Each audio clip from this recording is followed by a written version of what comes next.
Hi everyone, welcome back to the channel, Tiff Stellar Reads. I'm Tiffany, and in today's video, I'm going to be sharing with you 5 faded romance book recommendations.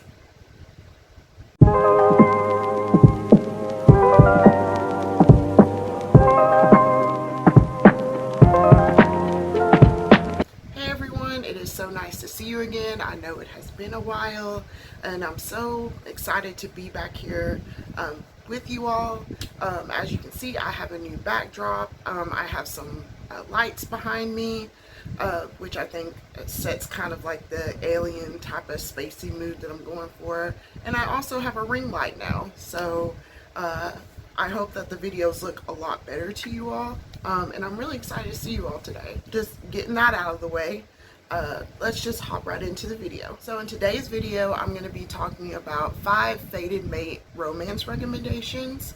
And if you're not familiar with the fated mate romance trope, it's like one of the biggest tropes within the sci-fi / alien romance genre. And it's basically where two people are destined to be with each other. And in most of the cases in these books, it is a alien man and a human woman. And the fated mate aspect comes from the alien male portion of the particular romance. And typically it's either like an emotional or a physical reaction. And so that's the overall gist of how the fated mate aspect in sci-fi romance works. And I'm just going to hop right in and tell you all about these 5 books that I have. The first book that I'm going to be recommending for you all today is Taken by the Alien Pirate by Kyla Quinn. And this is actually a prequel to the series, so you don't necessarily have to read this book in order to understand the rest of the series. But I think it's a great introduction, that way you can understand the world and how it operates. And so this story is about our heroine Lily and our hero Dev. So Lily, she is getting ready to go out on a night with her girlfriends, and in the process of going out to meet her girls, she gets abducted by aliens. She is taken on this spaceship and she doesn't know where she is. She doesn't even know she's abducted by aliens yet, until the aliens come into the particular compartment where they've put her in, and she's like, oh my gosh, you guys aren't human, what is going on? And so when they all come in, one of the aliens that's in that room, his name's Dev, and he sees Lily and he looks at his 2 crewmates and he's like, what the heck, why do you guys have this human woman on here? Like, what was the point of this? And so Dev finds out that his crewmates were wanting to take Lily and sell her to the authority figures in this particular society because they use women for breeding purposes. And so Dev, he's like, no, I've got to save this girl, because he knows what happens to women that are used as breeders. They just have a terrible life. While he's trying to figure out how to save her, he is taking care of her by like giving her food and like blankets and things like that. And they accidentally touch, and so this is where the fated mate aspect comes into it. So in this society, aliens have a soul, which they call their soulmate. And one of the signs of a soulmate is that their skin starts to turn silver. And whenever he touches Lily, his skin starts to turn silver. And then he's like, oh my gosh, this woman is my fated mate. I'm 100% saving her and getting her out of this situation. And so this story is all about how Dev fights to get Lily to the Wastelands, which is a human sanctuary place, while also trying to convince Lily that they are fated mates and that they can be together. And so it's a nice, sweet romance. It's got a lot of steam, and that is the first romance recommendation I have for you all. The second book that I recommend for you all is Bonded to the Stryxian by Ella Blake, and it is the first book in the Stryxian Alien Warrior series. So in this particular book, this is the romance between our heroine Trinity and our hero Reg. And I'm going to give you a backstory to this book before I go into it. So In this world, humans were overtaken by this alien race called the Mortar, and they were in like a battle with them. And so the Stryxians actually came in. They're a winged alien warrior species. They come in and they save the humans from the Mortar. And because they saved them from the Mortar, the humans and the Stryxians make a deal that humans will give over their women to the Stryxians because the Stryxians have low birth weights. And so that is the setup for this society. So this book starts off where the war is supposedly over, in quotes, and Trinity is a soldier in this war, and they are told that this war is essentially over, so she's just has her mindset on where she is, what colony she's going to live in on Earth after all this. Well, her commander brings her into the office to let her know, hey Trinity, actually, you know, even though the war is over, we still got that deal with the Stryxians, and they need women, and 11 of you women that are in this army are going to be mated to a Stryxian, including you. And she's like, what the heck? I just made plans to go and kind of rest and live my life, and you're telling me that I have to get mated now to this guy? And the commander's like, yeah, you're gonna have to do it, but you're also gonna have to spy on them because we're pretty sure the Mortar aren't done with us yet.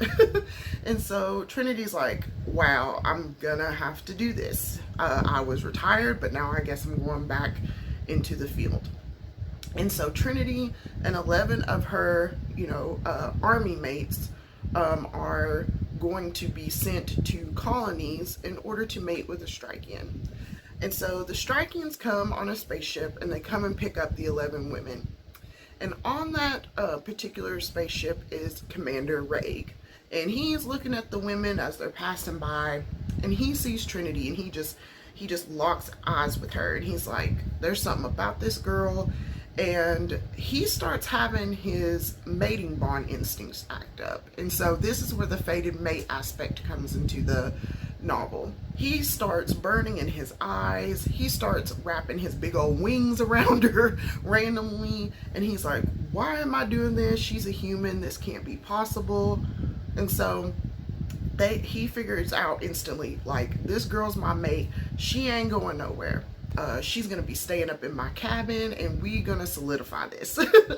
And so this story is all about Raig and how he can convince Trinity, because she is a skeptic because she's a human and we don't have fated mates. And so he's trying to convince Trinity that she is the one for him, and that they are fated mates, and we'll see how this story unfolds.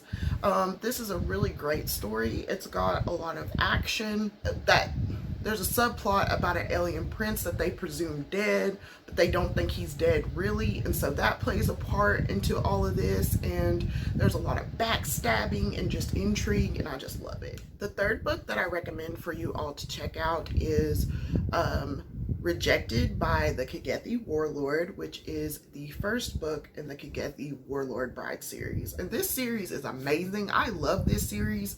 The covers need work because I think the covers are not as sexy as they could be. Other than that, really great series. It's a mixture of sweet and spicy, and it's just so good. But this fated mate romance recommendation is the romance between our heroine named Nina and our hero named Rio.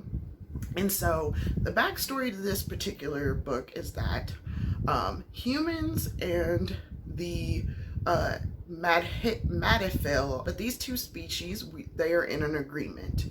And in this agreement, they are going to look at the DNA between humans and the Madifel, and they are going to see if they are compatible. And so our girl Nina is going to be compatible with Rio, obviously.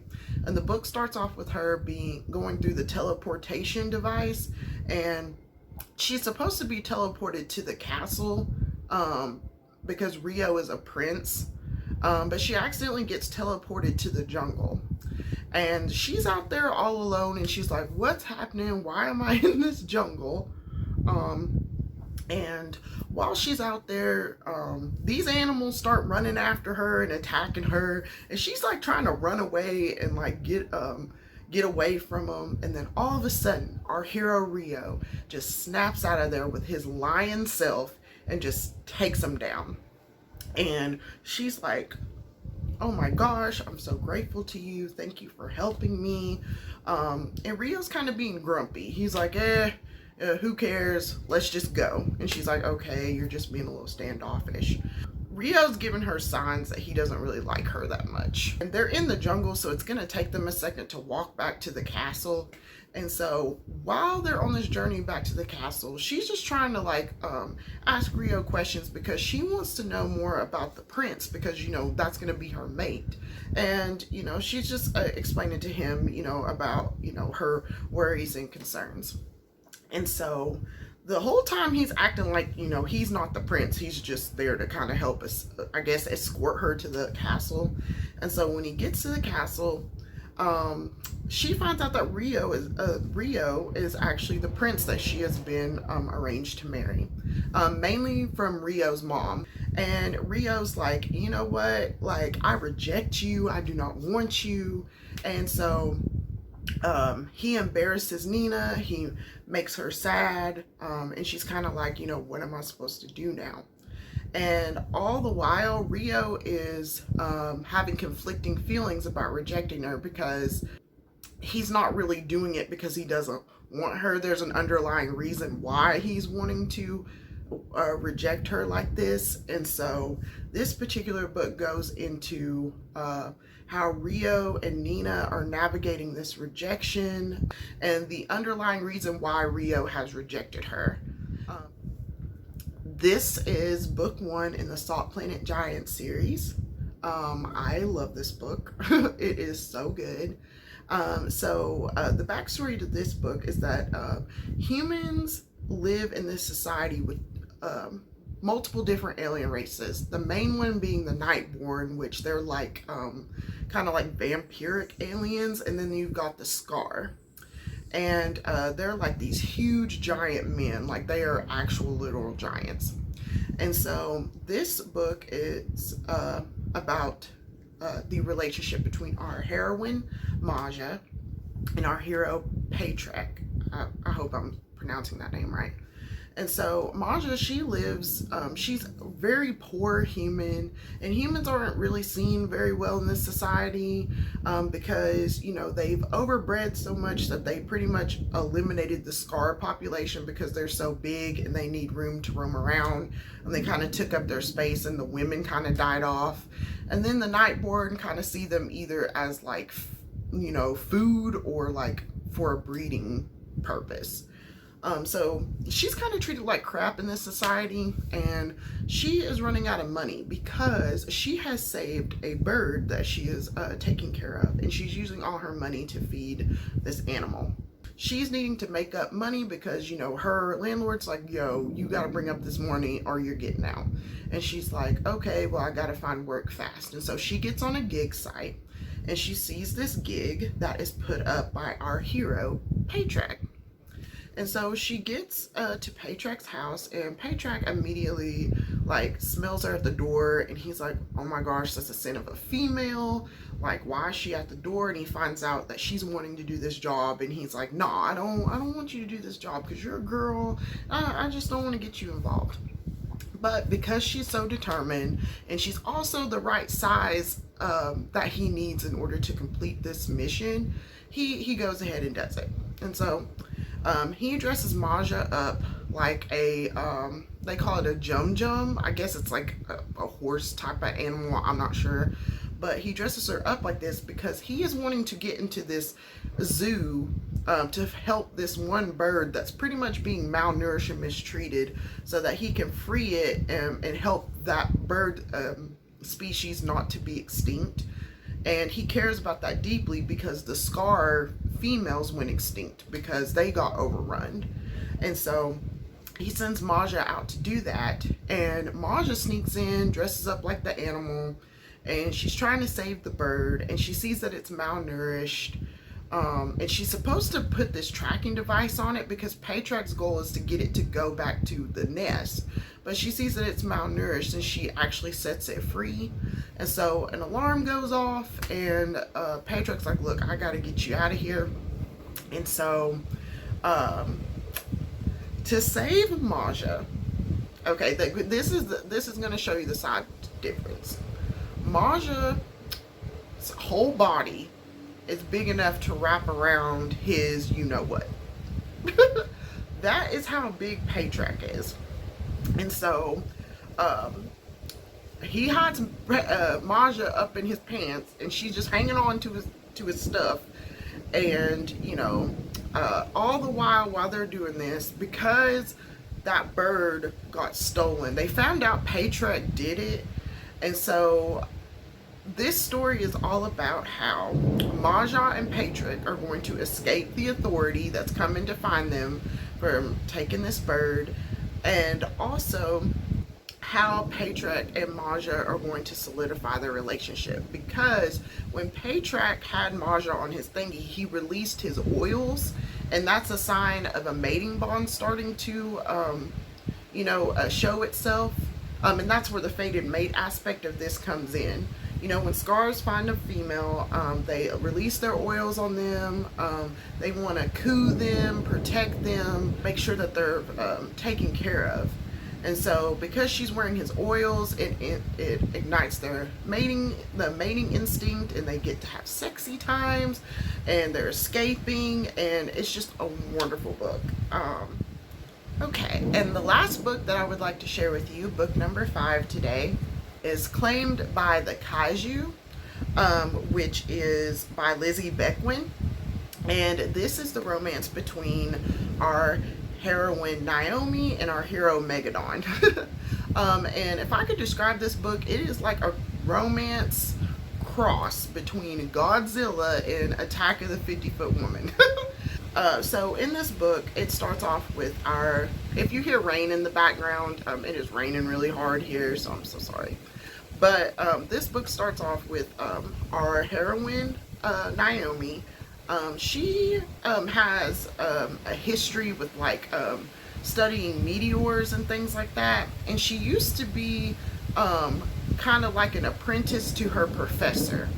And so Naomi, she is sent on this mission because a volcano just formated out of the ocean overnight. And they were like, I don't even know how this volcano formatted like this, but there's this giant meteor thing inside of it, and we got to analyze it. And so her professor is actually over this particular mission, and he recruits Naomi because he knows that she has background with meteors. And so Naomi gets there, and she's looking at this meteor, and it's all green and crystalline and stuff, and it's gigantic. And the meteor starts calling out her name. And she's like, why is this meteor saying my name like that? And she's kind of mesmerized by it. And so she's creeping closer and closer to the meteor, and then finally something happens to where she's transported inside of this meteor. And she cannot even see this man, but the hero Megadon, he is in there, and he's just getting it on with her. He's touching her, romancing her, and just she doesn't even know this man, and she's just this feels really good, but I'm just gonna let this happen. And so he's seducing her. They're getting it on in this alternate world, and he's like, I gotta get you prepped because you're my fated mate, and I gotta take you back to my planet. And she's just kind of oh, okay, whatever you say, this feels good. Then all of a sudden their little sexy time's over. Naomi wakes up and she's in the hospital because she blacked out. So so the book, I'm not sure if it came off as if it was a dream or if it actually happened, but she's just kind of okay, I'm in this hospital now. And Megadon is not happy because they took Naomi away from him. So he busts out of that meteor and he comes crashing through the ocean the size of Godzilla, yelling Naomi's name. And Naomi gets freaked out. She jumps out the hospital bed and she's like running down this town trying to get away from Megadon. And Megadon, you know, this is just so funny. Megadon like finds her around this stadium and he picks her up in his hand. Helicopters and stuff coming down trying to shoot them. And Naomi's like, look, just don't shoot him. And they're like, yo, we gotta shoot him. But she's like, no, I've got some weird connection with him. I can understand him for some reason. Let me talk to him. And they're like, okay, I'll give you an hour.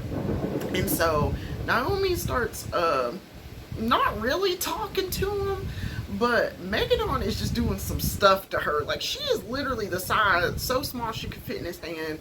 He's like rubbing his fingers on her, like, and trying to like stimulate her and stuff. And then he takes his, you know what, and they start, you know, doing stuff. And whenever she reaches her peak, Naomi starts changing sizes. Suddenly she ain't a little fitting in his hand no more. She's as big as the stadium. And she's like, why am I growing like this? And so this book is all about how she is being claimed by this kaiju, literally. How she's going to keep growing to his size. It's all about how what's gonna happen once the two truly consummate their relationship. And it is a wild ride. There is an egg that gets stolen. There's just so much in this. So the fated mate aspect in this would be just that he and Naomi are technically meant to be together, and you'll find that out in the book. But this book is so funny. It made me laugh so hard. But it's also like sexy, and it just was a wild ride. Alright, so that is it. Those are the 5 fated mate romance recommendation books that I have for you all today. Let me know if you've read any of these books or if you would like to read them in the comments below. And let me know what your favorite fated mate romance rec video is. And thank you all for sticking around with me. I hope you all have a good night, and I will see you in the next one. Bye.